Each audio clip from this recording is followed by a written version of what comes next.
Many Americans, in light of these recent events that you just mentioned, are starting to say that we are being invaded as a country, culturally and logistically, when it comes to immigration. And we know that immigration without assimilation is indeed invasion. So given the recent remarks from Vice President Vance on a college campus about dramatically reducing legal immigration to address some of this crisis, and President Trump's Truth Social post last week about individuals who may be non-compatible with Western civilization, are there any conversations happening or plans being made behind the scenes for the administration to implement at least a temporary immigration moratorium, for example, in light of what the American people might be calling for? So, Isabel, it's a great question. I think I spoke a little bit to the heart of your question in my opener there. I would add that the Trump administration has done more to limit migration, both illegal and legal, than any administration in history. And I'll just walk you through some of the actions that we have taken thus far. Number one, the Trump administration issued a travel ban for 19 countries, including Afghanistan, special immigrant visas, which is a legal pathway to get here, which we know many Afghans have utilized to come into the country, have now been paused since the tragic shooting last week. Refugee admissions were suspended for Afghans from this administration on day one, and refugee admissions into the country right now are essentially at zero, with the exception of Afrikaners fleeing persecution in South Africa. The State Department has also heightened their scrutiny and vetting of all visas and have revoked visas, as you know, for those who do not align with our country's national interests. The Secretary of State has the right to do that, and we've taken unprecedented action to do just that. We are also now pausing all asylum adjudications for additional vetting as well. And so additional actions I don't have to read out for you today, but I would just remark that the president has made tremendous progress on this front. And it's why it's so crucial that we not only secure the borders, which the president did in record time. We have zero illegal aliens entering into the country month after month, but we also are taking a look at those who are already in the interior of our country and removing them if they are here illegally, and also taking a look at these visas. Again, having a visa in the United States is not a right, it is a privilege. And the Secretary of State, if you are deemed contrary to our country's foreign national interests, has the right to revoke that privilege. Thank you. Gabe. Thank you, Caroline. Excuse me. Regarding Venezuela, the president said yesterday that Secretary Hegseth had denied that second strike, that reported second strike on an alleged drug vote on September 2nd. The secretary said to the president that didn't happen. But to clarify, I just wanted you to clear this up. In his social media post, Secretary Hegseth didn't go into details about that strike. He just said U.S. operations in the area were lawful, and he said that the story and media reports were fabricated. So to be clear, does the administration deny that second strike happened, or did it happen and the administration denies that Secretary Hegseth gave the order? The latter is true, Gabe, and I have a statement to read for you here. President Trump and Secretary Hegseth have made it clear that presidentially designated narco-terrorist groups are subject to lethal targeting in accordance with the laws of war. With respect to the strikes in question on September 2nd, Secretary Hegseth authorized Admiral Bradley to conduct these kinetic strikes. Admiral Bradley worked well within his authority and the law, directing the engagement to ensure the boat was destroyed and the threat to the United States of America was eliminated. And I would just add one more point to remind the American public why these lethal strikes are taking place. Because this administration has designated these narco-terrorists as foreign terrorist organizations. The president has a right to take them out if they are threatening the United States of America and if they are bringing illegal narcotics that are killing our citizens at a record rate, which is what they are doing. And under the previous administration, there was enough fentanyl trafficked into our country to kill every American man, woman, and child many times over. And so that's why you've seen a drastic difference in this administration's policy with respect to the last, and it's one of the many reasons the American public reelected this president and support this Secretary of War in conducting these strikes. So to be clear, to clarify, Admiral Bradley was the one who gave that order for a second strike. And he was well within his authority to do so. And a separate question, the president several days ago said it was his intention to pardon the former president of Honduras, who was a convicted drug trafficker. And yesterday on Air Force One, the president said that if someone sells drugs in that country, that doesn't mean you arrest the president and put him in jail for the rest of his life. how is that different than what the administration is accusing Venezuela's Nicolas Maduro of? You're cherry picking the president's statement a little bit yesterday, as he also said yesterday the people of Honduras have highlighted to him how the former President Hernandez was set up. This was a clear Biden over prosecution.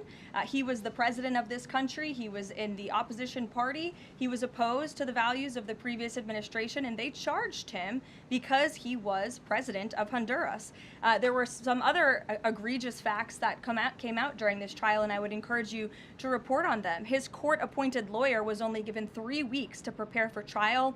He shared that his conviction was lawfare by the leftist party, who, quote, struck a deal with the Biden-Harris administration. Hernandez has highlighted there was virtually no independent evidence presented, and many of his conviction was based on testimony from many admitted criminals who hoped that cooperating would reduce their own penalties. So the president heard the concerns from many people, as he does, and he's, of course, within his constitutional authority to sign clemency for whomever he deems worthy of that. Jackie. Thank you, Caroline. Following up on Gabe's question, you said that the follow-up strike was lawful.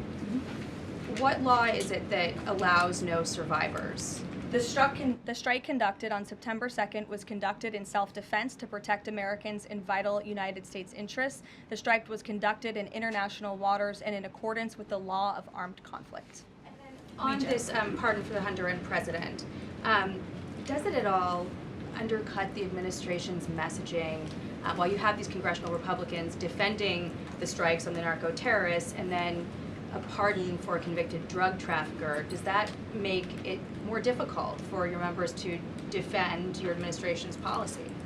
I don't think so, Jackie. I think that President Trump has been quite clear in his defense of the United States homeland to stop these illegal narcotics from coming to our borders, whether that's by land or by sea.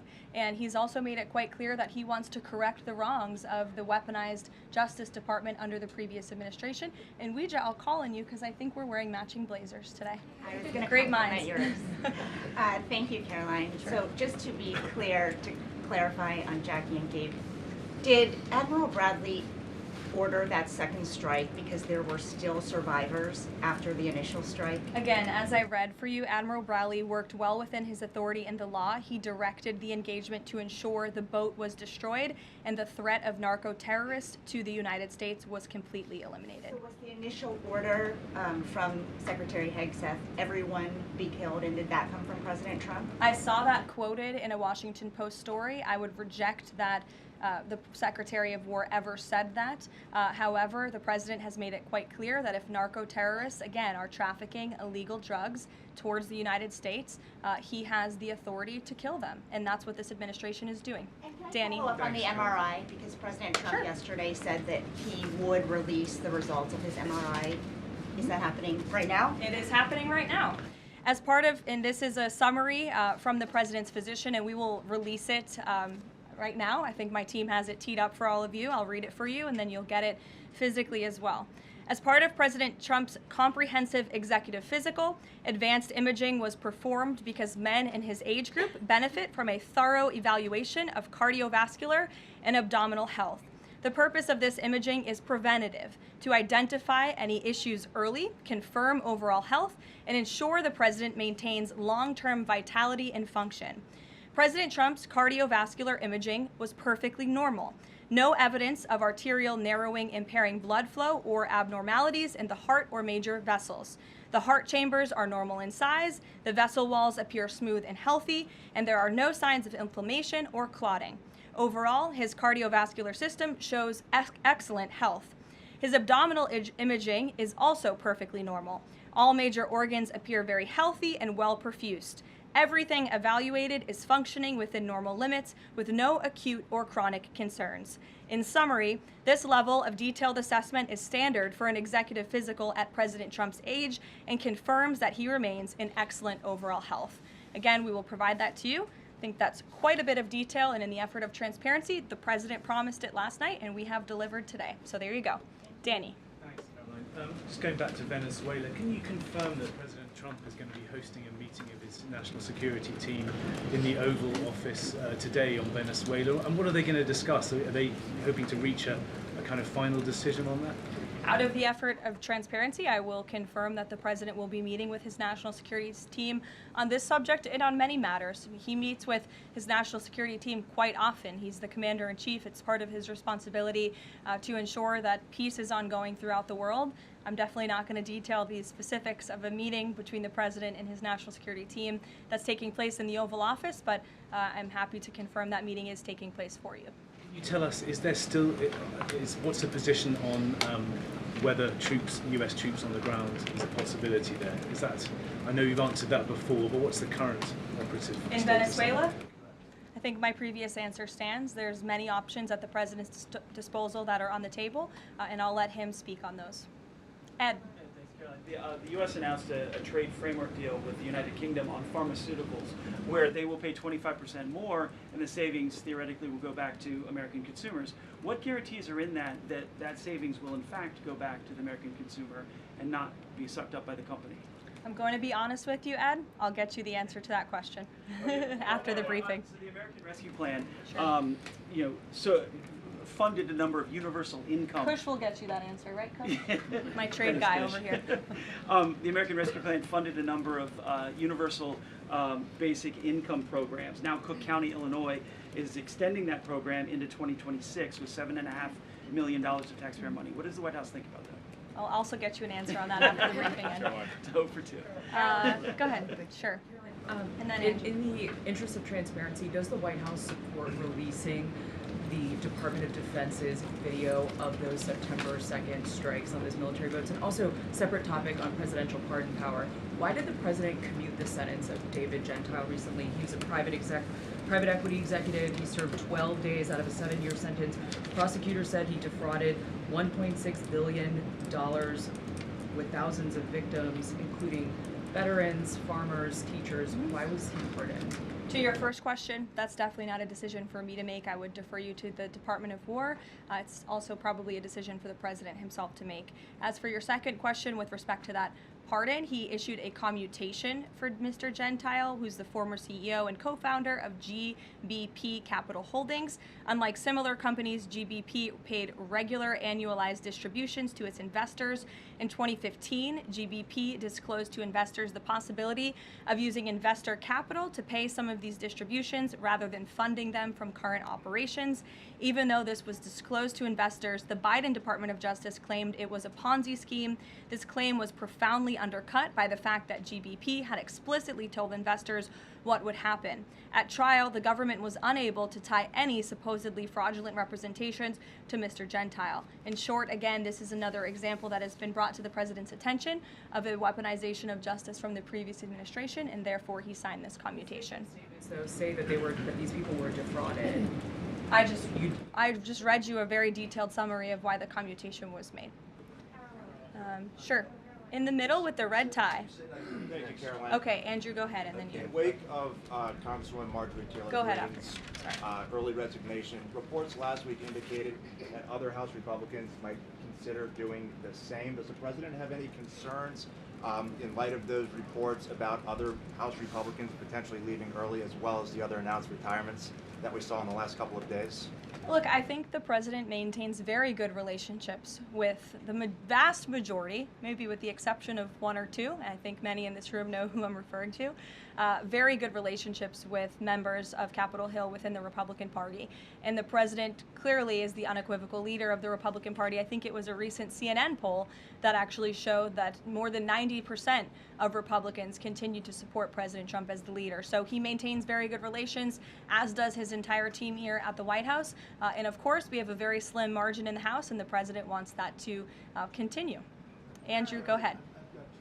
Sure. First on the Venezuela strike. You said that second strike was in full accordance with the law of armed conflict, but the Navy's own manual of law of war says that specifically firing on survivors from a wrecked vessel is an example of a war crime that's forbidden under U.S. law and the law of armed conflict. So how was that second strike in following law of armed conflict? And then second on degree? immigration? Again, Andrew, I would reiterate to you the strike was conducted in international waters and in accordance with the law of armed conflict.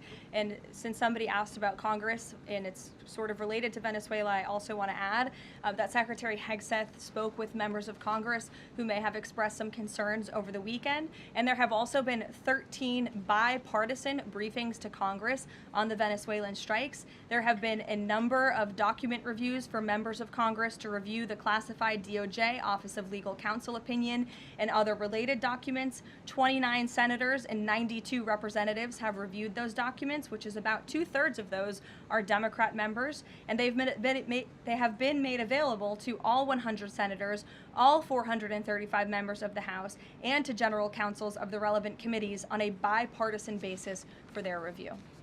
On immigration, during your topper you said, and I quote, "Leaders also have a duty to preserve the integrity and character of our nation's national identity."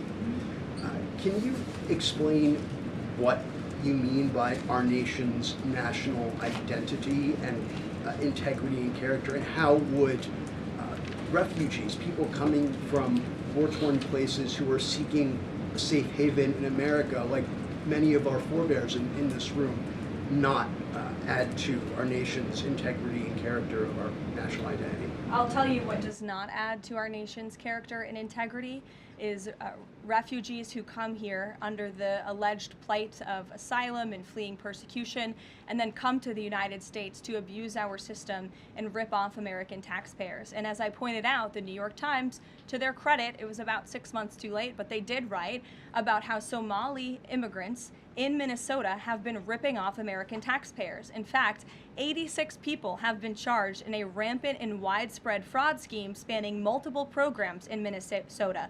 Of those 86, 78 of those people are Somali, 91% of them charged. So far, 59 of those people have been convicted for their roles in fraud plots that have stolen $1 billion from taxpayers. In one scheme, and this is egregious, a nonprofit and its affiliates with these Somali migrants claimed to have fed tens of thousands of American children during the pandemic. They were reimbursed for those meals by taxpayers. However, federal prosecutors found that almost all of those meals were never even delivered to hungry children. In fact, those organizations' leaders spent the money on houses, luxury cars, and real estate in Turkey and Kenya. Another scheme involved hundreds of organizations who were reimbursed for services that were supposed to help people at risk of homelessness. Once again, those services were never provided. All of this has happened under Democrat leadership in a Democrat-run state, where these refugees, these migrants are coming to the United States. They are abusing our system. They are draining our resources that should be going to law-abiding, taxpayer-funded, tax-paying Americans. And this president is not going to put up with it anymore. Rachel. Thank you, Karoline. Just to follow back up on the Washington Post reporting, so much of the concern from Democrats and Republicans is focused on the survivors. Why won't the administration either confirm or deny or reveal whether or not there were survivors after that initial first strike? And what imminent threat would two survivors pose who were clinging presumably to the wreckage of that boat? Again, as I said, I think you guys are sort of not listening fully to the statement I've provided. Admiral Bradley worked well within his authority and the law, directing the engagement to ensure the boat was totally destroyed and the threat to the narco-terrorists, to the United States, was eliminated. And for any further questions about his thinking, I would defer you to the Department of War. I obviously wasn't in the room for these. Just to follow up, Karoline, just on the administration's policy when it comes to survivors, was there a change in policy after this strike on September 2nd? The Washington Post is reporting that these two survivors were killed after a second strike, but then in October, two people were rescued and returned to Colombia and Ecuador. So was there a decision that was made to handle survivors differently after these strikes? Not to my knowledge, no. Steve. The president confirmed that he spoke to the Venezuelan leader. Are you trying to negotiate his departure? Is there an asylum deal under work? President, as you know, last night on Air Force One, he said, I don't want to comment on that, but I did speak to him in the effort of transparency. So there you go. You got your confirmation. I'll let him speak further if he wishes to on the details of that conversation that took place. Steve Witkoff is headed to Moscow. How close are you to some sort of Ukraine agreement? I think the administration feels very optimistic. Obviously, you've seen, Steve, that the president's entire team, including Special Envoy Witkoff and Secretary Rubio and the Vice President and the President himself, Secretary Hegseth as well, have been working so hard on this effort, and they all really want to see this war come to an end. And so just yesterday, Sunday, I believe that was yesterday, they had very good talks with the Ukrainians in Florida, and now, of course, Special Envoy Witkoff is on his way to Russia. This is sort of the shuttle diplomacy that you've seen from this administration play out, where we speak equally with both sides. We've put points on paper. Those points have been very much refined, but as for the details, I will let the negotiators negotiate, but we do feel quite good, and we're hopeful that this war can finally come to an end. Stephen. Thank you, Caroline. I've got a question about Ukraine and then a clarification about immigration changes that are happening. On Ukraine, President Trump very briefly yesterday said that corruption issues there were not helpful to the peace process following the resignation on Friday of President Zelensky's top aide, Andrei Yermak. We were told from your podium in the prior administration that, quote, there is no indication that there's been any kind of widespread corruption involving U.S. resources in Ukraine. What is the Trump administration's view of corruption issues in the wake of Yermak's resignation, and how is that impacting peace talks? Well, look, I think the president has made it quite clear, as he said last night, corruption is never helpful. And he does not want to see American tax dollars taken advantage of, which is why he has stopped the endless checks that were being written by the previous administration to fund this war. The United States is selling weapons to NATO that are being sent to Ukraine. That's a very different thing than the American people writing blank checks to a war effort very far away. It does not degrade the administration's determination to see this war come to an end, but I think it exemplifies the president's desire to always put the American people and the American taxpayer first. On immigration, you mentioned, or you emphasized that there would be a review of the Afghans who were resettled here under the previous administration. Yes. There's a lot of changes happening right now to asylum and to green card holders. What should the 2 million people with pending asylum claims, or the roughly million people from the 18 other countries of concern, know about what's going on in the review? What's the status of all these other people? They're essentially paused for review, and the Department of Homeland Security is taking this very seriously, because we are not going to allow soldiers like we saw in American streets last week to be gunned down at the hands of these foreign nationals who had the privilege of coming to the United States of America. And unfortunately, this is not the only example of a dangerous Afghan who was let in by Joe Biden, who went on to harm the American people. There was an Afghan national who was let into the country under the Biden administration through Operation Allies Welcome, who shot and wounded 2 Fairfax, Virginia police officers during a routine traffic stop. He was killed by return fire after declaring, quote, "I should have served with the explicitive Taliban." 2 Afghan nationals were given legal status by the Biden administration as well, who were arrested and prosecuted for plotting a terrorist attack in Oklahoma just before Election Day in 2024. We all remember that. They possessed hundreds of rounds of ammunition and had pledged their allegiance to ISIS. There was also an Afghan national who was on the terror watch list who was apprehended by Border Patrol in 2024, but then he was released into our country by the Biden administration. Again, let's just highlight the absurdity of that. Border Patrol apprehended a terrorist, and then the Biden administration, because of their lax policies, still allowed him to come into the United States of America. I think everyone in this room, whether you want to admit it or not, does not want that individual living alongside you in your American neighborhood. And that individual was later arrested again after being allowed to live in the U.S. at large for over a year. Another one, a criminal illegal alien from Afghanistan, was arrested by ICE in 2025, convicted of second-degree assault, was previously allowed to stay in the country by the Biden administration. I have several more examples here. I'm happy to provide them to anyone in this room. John. Thank you, Caroline. First of all, happy Thanksgiving to Thank you and your young family. Hope Thank you you. enjoyed it. You too. I have 2 questions unrelated. The first, back to Afghanistan. My son and I walked by the horrific shooting less than 1 hour before it happened. So for anybody that's here, this thing's real. You outlined all of these unvetted Afghans that that were let in by Biden. We just had one the other day that was going to blow up a DHS building. Can you be specific on what the Trump administration is doing now to re-vet those that are here so that we don't get a repeat of what we had Wednesday night? Sure. I can tell you two top-level things, and I would defer you to DHS for more of the specifics, as of course they are leading this effort, and I can assure you Secretary Noem is on the ball. I've spoken with her and her team, and they have an all-hands-on-deck effort to having resources go towards this. But we have paused all asylum adjudications, and then of course the special immigrant visas, which we know many Afghans utilize to come into the country under the Biden administration, have also now been paused. And I would just point out one more time that the Biden administration was responsible for the original sin that led to this tragic killing last week, the botched withdrawal from Afghanistan. He was responsible for Operation Allies Welcome, which is something that this White House and the people behind this podium in the last administration fully and wholeheartedly embraced. And they assured the American people there would be no risk or no harm to them. And as I just laid out for you in those many examples, that unfortunately and tragically has not turned out to be the truth. Just ask the families of these two brave National Guardsmen,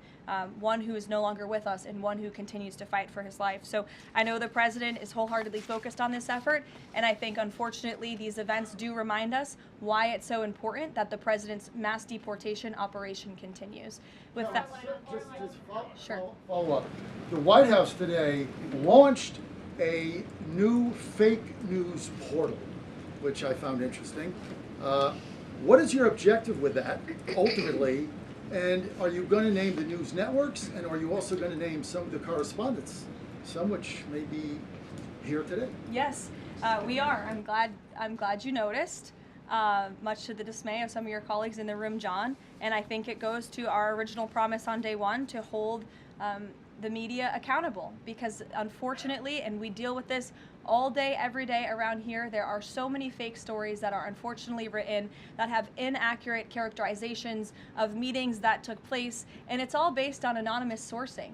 And you know, the standard for journalism, unfortunately, has dropped to such a historic low in this country. And again, we deal with it every day, where you can have an anonymous source who has no idea what they're talking about, zero credibility, call up a reporter in Washington and say, hey, I heard this, and then the next thing you know, it's on the front page of the New York Times. It's really incomprehensible. We appreciate the journalists, some of those who are in this room who do reach out for comment, who try to get things right, and there are some that remain. But overwhelmingly, the fake news that we see pumped out of this building on a day-to-day basis, it's honestly overwhelming to keep up with it all, and to constantly have to defend against these fake news and these attacks. And I will point out one fake news story over the weekend before I let you all go, from the New York Times that took about 1/3 of the president's daily calendar and his daily schedule and said that he's doing less than he did in his first term, or he might not be fit for the job. That is unequivocally false, and it's deeply unfortunate that this story was written by the same outlet and the same reporter who wrote this: Biden is doing 100% fine after tripping while boarding Air Force One. Oh, same outlet, same reporter who wrote that President Trump is not fit for the job. Are you kidding me? You all see him almost every single day. He is the most accessible president in history. He is taking meetings around the clock. Another one. Biden declared, quote, healthy and vigorous after his first presidential physical. I don't see headlines like that too often about this president. Again, same reporter, same outlet who wrote falsely over the weekend that President Trump is not fit for the job. I can assure you he absolutely is. You all see that with your own eyes on a daily basis, and the president's physician has now given you all 3 detailed reports on the state of the president's health. So with that, I will leave you all and we'll see you tomorrow. Thank you.